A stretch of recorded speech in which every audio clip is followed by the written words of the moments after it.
कहानी का प्लॉट। मैं कहानी लेखक नहीं हूँ। कहानी लिखने योग्य प्रतिभा भी मुझमें नहीं है। कहानी लेखक को स्वभावतः कला मर्मज्ञ होना चाहिए और मैं साधारण कलाविद भी नहीं हूँ। किंतु कुशल कहानी लेखकों के लिए एक प्लॉट पा गया हूँ। आशा है इस प्लॉट पर वे अपनी भड़कीली इमारत खड़ी कर लेंगे। मेरे गांव के पास एक छोटा सा गांव है। गांव का नाम बड़ा गंवारू है, सुनकर आप घिनाएंगे। वहां एक बूढ़े मुंशी जी रहते थे, अब वह इस संसार में नहीं हैं। उनका नाम भी विचित्र ही था, अनमिल आखर अर्थ न जापू, इसलिए उसे साहित्यिकों के सामने बताने से हिचकता हूँ। खैर, उनके एक पुत्री थी, जो अब तक मौजूद है। उसका नाम जाने दीजिए। सुनकर क्या कीजिएगा? मैं बताऊंगा भी नहीं। हाँ, चूंकि उसके संबंध की बातें बताने में कुछ सहूलियत होगी, इसलिए उसका एक कल्पित नाम रख लेना जरूरी है। मान लीजिए, उसका नाम है भगजोगनी। देहात की घटना है, इसलिए देहाती नाम ही अच्छा होगा। खैर, बदिए मुंशी जी के बड़े भाई पुलिस दारोगा थे उस जमाने में, जबकि अंग्रेजी जानने वालों की संख्या उतनी ही थी जितनी आज धर्मशास्त्रों के मर्म जानने वालों की है, इसलिए उर्दूदा लोग ही ऊंचे ऊंचे ओहदे पाते थे। दारोगा जी ने 8-10 पैसे का करीमा खालिक बारी पढ़कर जितना रुपया कमाया था, उतना आज कॉलेज और अदालत की लाइब्रेरियां चाटकर वकील होने वाले भी नहीं कमाते।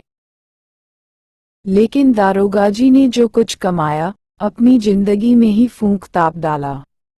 उनके मरने के बाद सिर्फ उनकी एक घोड़ी बची थी, जो थी तो महज 7 रुपये की, मगर कान काटती थी। तुर्कों घोड़ों की कमबख्त बारूद की पुड़िया थी।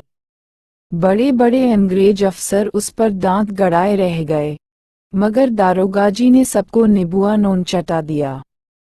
इसी घोड़ी की बदौलत उनकी तरक्की रुकी रह गई, लेकिन आखिरी दम तक वे अफसरों के घपले में न आए। हर तरह से काबिल, मेहनती, ईमानदार, चालाक, दिलेर और मुस्तैद आदमी होते हुए भी वे दारोगा के दारोगा ही रह गए, सिर्फ घोड़ी की मोहब्बत से। किंतु घोड़ी ने भी उनकी इस मोहब्बत का अच्छा नतीजा दिखाया। उनके मरने के बाद खूब धूमधाम से उनका श्राद्ध करा दिया। अगर कहीं घोड़ी को भी बेच खाए होते तो उनके नाम पर एक ब्राह्मण भी नहीं जीता। एक गोरे अफसर के हाथ खासी रकम पर घोड़ी को ही बेचकर मुंशी जी अपने बड़े भाई से उऋण हुए। दारोगाजी के जमाने में मुंशी जी ने भी खूब घी के दिए जलाए थे। गांजे में बढ़िया से बढ़िया इत्र मलकर पीते थे। चिलम कभी ठंडी नहीं होने पाती थी। 1 जून 32 बटेर और 14 चपातियां उड़ा जाते थे। नथुनी उतारने में तो दारोगा जी के भी बड़े भैया थे। हर साल एक नया जलसा हुआ ही करता था। किंतु जब बहिया वह गई, तब चारों ओर उजाड़ नजर आने लगा। दारोगा जी के मरते हो सारी अमीरी घुस गई। चिलम के साथ साथ चूल्हा चक्की भी ठंडी हो गई। जो जीभ एक दिन बटेरों का शोरबा सुरखती थी, वह अब सराह सराह कर मटर का सत्तू सरपोटने लगी। चुपड़ी चपातियां चबाने वाले दांत अब चंद चने चबाकर दिन गुजारने लगे। लोग साफ कहने लग गए, थानेदारी की कमाई और फूस का सामना दोनों बराबर हैं। हर साल नई नथुनी उतारने वाले मुंशी जी को गांव जवार के लोग भी अपनी नजरों से उतारने लगे। जो मुंशी जी चुल्लू के चुल्लू इत्र लेकर अपनी पोशाक में भला करते थे, उन्हीं के अब अपनी रूखी सूखी देह में लगाने के लिए चुल्लू भर कड़वा तेल मिलना भी मुहाल हो गया। शायद किस्मत की फटी चादर का कोई स्फूग नहीं है। लेकिन जरा किस्मत की दोहरी मार तो देखिए। दारोगाजी के जमाने में मुंशी जी के 4-5 लड़के हुए, पर सब के सब सुबह के चिराग हो गए।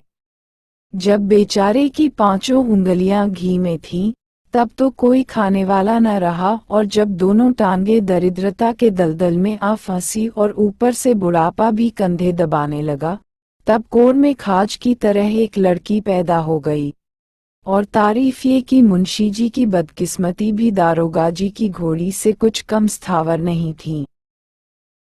सच पूछिए तो इस तिलक दहेज के जमाने में लड़की पैदा करना ही बड़ी भारी मूर्खता है।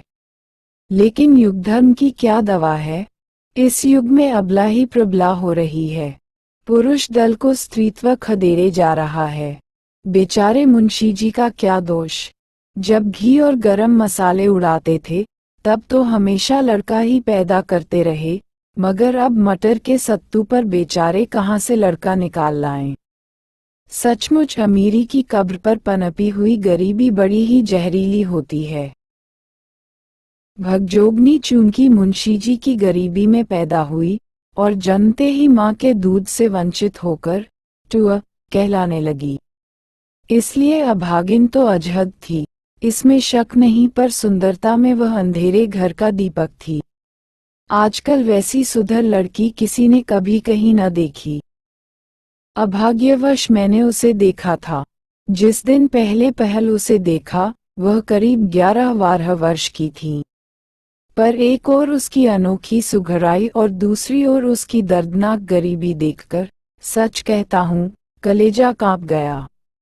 यदि कोई भावुक कहानी लेखक या सहृदय कवि उसे देख लेता तो उसकी लेखनी से अनायास करुणा की धारा फूट निकलती, किंतु मेरी लेखनी में इतना जोर नहीं है कि उसकी गरीबी के भयावने चित्र को मेरे हृदय पट से उतारकर सरोग के इस कोमल दुल पर रख सके और सच्ची घटना होने के कारण केवल प्रभावशाली बनाने के लिए मुझसे भड़कीली भाषा में लिखते भी नहीं बनता। भाषा में गरीबों को ठीक ठीक चित्रित करने की शक्ति नहीं होती, भले ही वह राजमहलों की ऐश्वर्य लीला और विशाल वैभव के वर्णन करने में समर्थ हो। बेचारी उस उम्र में भी कमर में सिर्फ एक पतला सा चिथड़ा लपेटे हुए थी, जो मुश्किल से उसकी लता ढकने में समर्थ था। उसके सिर के बाल तेल बिना बुरी तरह बिखरकर बड़े डरावने हो गए थे। उसकी बड़ी बड़ी आंखों में एक अजीब ढंग की करुण कातर चितवन थी। दखिता राक्षसी ने सुंदरता सुकुमारी का गला टीप दिया था। कहते हैं प्रकृष्ट सुंदरता के लिए कृत्रिम श्रृंगार की जरूरत नहीं होती, क्योंकि जंगल में पेड़ की छाल और फूल पत्तियों से सजकर शकुंतला जैसी सुंदरी मालूम होती थी, वैसी दुष्यंत के राजमहल में 16 सिंगार करके भी वह कभी न फबी। किंतु शकुंतला तो चिंता और कष्ट के वायुमंडल में नहीं पत्नी थी। उसके कानों में उदर दैत्य का कर्कश हाहाकार कभी न गूंजा था। वह शांति और संतोष की गोद में पलकर सयानी हुई थी, और तभी उसके लिए महाकवि की शैवाल जालिप्त कमलिनी वाली उपमा उपयुक्त हो सकी। पर भगजोगनी तो गरीबी की चक्की में पिसी हुई थी, भला उसका सौंदर्य कब खिल सकता था? वह तो दाने दाने को तरसती रहती थी, एक बिना कपड़े के लिए भी मुहताज थी। सिर में लगाने के लिए एक चुल्लू अलसी का तेल भी सपना हो रहा था। महीने के एक दिन भी भरपेट अन्न के लाले पड़े थे। भला हड्डियों के खंडहर में सौंदर्य देवता कैसे टिके रहते? उफ! उस दिन मुंशी जी जब रो रोकर अपना दुखड़ा सुनाने लगे तब कलेजा ट्रक ट्रक हो गया। कहने लगे, क्या कहूँ बाबू साहब, पिछले दिन जब याद आते हैं तब गश आ जाता है। वह गरीबी की तीखी मार इस लड़की की वजह से और भी अखरती है। देखिए, इसके सिर के बाल कैसे खुश्क और गोरख धंधारी हो रहे हैं। घर में इसकी माँ हो तो कम से कम इसका सिर तो जुओं का अड्डा न होता। मेरी आंखों की जोत अब ऐसी मंद पड़ गई कि जुएं सूझती नहीं, और तेल तो एक बूंद भी मयस्सर नहीं। अगर अपने घर में तेल होता तो दूसरे के घर जाकर भी कंधी चोटी करा लेती, सिर पर चिड़ियों का घोंसला तो न बनता।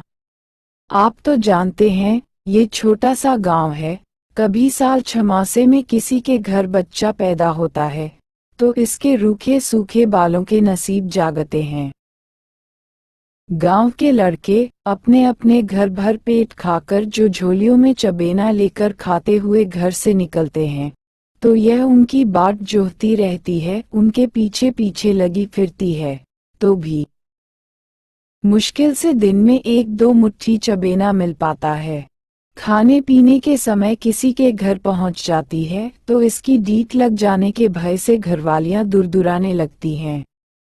कहाँ तक अपनी मुसीबतों का बयान करूं, भाई साहब।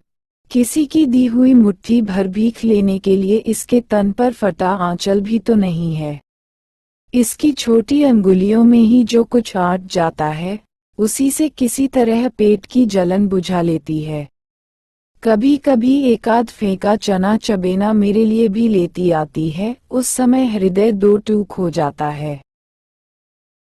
किसी दिन भर घर घर घूमकर जब शाम को मेरे पास आकर धीमी आवाज से कहती है कि बाबूजी, भूख लगी है, कुछ हो तो खाने को दो, उस वक्त आपसे ईमानन कहता न हूँ। जी चाहता है कि गल फांसी लगाकर मर जाऊं या किसी कुएं या तालाब में डूब मरूं। मगर फिर सोचता हूँ कि मेरे सिवा इसकी खोज खबर लेने वाला इस दुनिया में अब है ही कौन। आज अगर इसकी माँ भी जिंदा होती तो कूट पीस कर इसके लिए मुट्ठी भर चून जुटाती, किसी कदर इसकी परवरिश कर ही ले जाती। और अगर कहीं आज मेरे बड़े भाई साहब बरकरार होते तो गुलाब के फूल सी ऐसी लड़की को हथेली का फूल बनाए रहते। जरूर ही किसी राय बहादुर के घर इसकी शादी करते। मैं भी उनकी अंधाधुंध कमाई पर ऐसी बेफिक्री से दिन गुजारता था कि आगे आने वाले इन बुरे दिनों की मुतलक खबर न थी। वे भी ऐसे खरांच थे कि अपने कफन काठी के लिए भी एक खरमोहरा न छोड़ गए। अपनी जिंदगी में ही एक एक चप्पा जमीन बेंच खाई, गांव भर से ऐसी अदावत चढ़ाई कि आज मेरी इस दुर्गत पर भी कोई रहम करने वाला नहीं है। उल्टे सब लोग तानेजनी के तीर बरसाते हैं। एक दिन वह था कि भाई साहब के पेशाब से चिराग चलता था, और एक दिन ये भी है कि मेरी हड्डियां मुफलिसी की आंच से मोमबत्तियां की तरह घुल घुल कर जल रही हैं। इस लड़की के लिए आसपास के सभी जवारी भाइयों के यहाँ मैंने 50 फेरे लगाए, दांत दिखाए, हाथ जोड़कर विनती की, पैरों पड़ा, यहाँ तक बेहया होकर कह डाला कि बड़े बड़े वकीलों, डिप्टियों और जमींदारों की चुनी चुनाए लड़कियों में मेरी लड़की को खड़ी करके देख लीजिए कि सबसे सुंदर जचती है या नहीं। अगर इसके जोड़ की एक भी लड़की कहीं निकल जाए तो इससे अपने लड़के की शादी मत कीजिए। किंतु मेरे लाख गिड़गिड़ाने पर भी किसी भाई का दिल न पिघला। कोई यह कहकर टाल देता कि लड़के की माँ ऐसे घराने में शादी करने से इनकार करती है जिसमें न सास है, न साला और न बारात की खातिरदारी करने की हैसियत। कोई कहता है कि गरीब घर की लड़की चटोर और कंजूस होती है, हमारा खानदान बिगड़ जाएगा। ज्यादातर लोग यही कहते मिले कि हमारे लड़के को इतना तिलक दहेज मिल रहा है तो भी हम शादी नहीं कर रहे हैं, फिर बिना तिलक दहेज के तो बात भी करना नहीं चाहते। इसी तरह जितने मुंह उतनी ही बातें सुनने में आई। महज मामूली हैसियत वालों को भी 500 और 1000 तिलक दहेज फरमाते देखकर जी कुड़ जाता है, गुस्सा चढ़ जाता है। मगर गरीबी ने तो ऐसा पंख तोड़ दिया है कि तड़फड़ा भी नहीं सकता। सारे हिंदू समाज के कायदे भी अजीब ढंग के हैं। जो लोग मोल भाव करके लड़के की बिक्री करते हैं वे भले आदमी समझे जाते हैं, और कोई गरीब बेचारा उसी तरह मोल भाव करके लड़की को बेचता है तो वह कमीना कहा जाता है। मैं अगर आज इसे बेचना चाहता तो इतनी काफी रकम ऐंठ सकता था कि कम से कम मेरी जिंदगी तो जरूर ही आराम से कट जाती। लेकिन जीते जी हरगिज एक मक्खी भी न लूंगा, चाहे ये कुंवारी रहे या सयानी होकर मेरा नाम हंसाए। देखिए न, सयानी तो करीब करीब हो ही गई है, सिर्फ पेट की मार से उकसने नहीं पाती, बढ़ती रुकी हुई है। अगर किसी खुशहाल घर में होती तो अब तक फूटकर सयानी हो जाती। बदन भरने से ही खूबसूरती पर भी रोगन चढ़ता है, और बेटी की बाढ़ बेटे से जल्दी होती भी है। अब अधिक क्या कहूँ बाबू साहब, अपनी ही करनी का नतीजा भोग रहा हूँ। मोतियाबिंद, गठिया और दम्मा ने निकम्मा कर छोड़ा है। अब मेरे पछतावे के आंसुओं में भी ईश्वर को पिघलाने का दम नहीं है। अगर सच पूछिए तो इस वक्त सिर्फ एक ही उम्मीद पर जान अटकी हुई है। एक साहब ने बहुत कुछ कहने सुनने से इसके साथ शादी करने का वादा किया है। देखना है कि गांव के खोटे लोग उन्हें भी भड़काते हैं या मेरी झांझरी नैया को पार लगाने देते हैं। लड़के की उम्र कुछ कड़ी जरूर है, 41-42 साल की, मगर अब इसके सिवा कोई चारा भी नहीं है। छाती पर पत्थर रखकर अपनी इस राज को किला की। इसके बाद मुंशी जी का गला रूंध गया, बहुत बिलख कर रो उठे और भगजोगनी को गोद में बैठाकर फूट फूट कर रोने लग गए।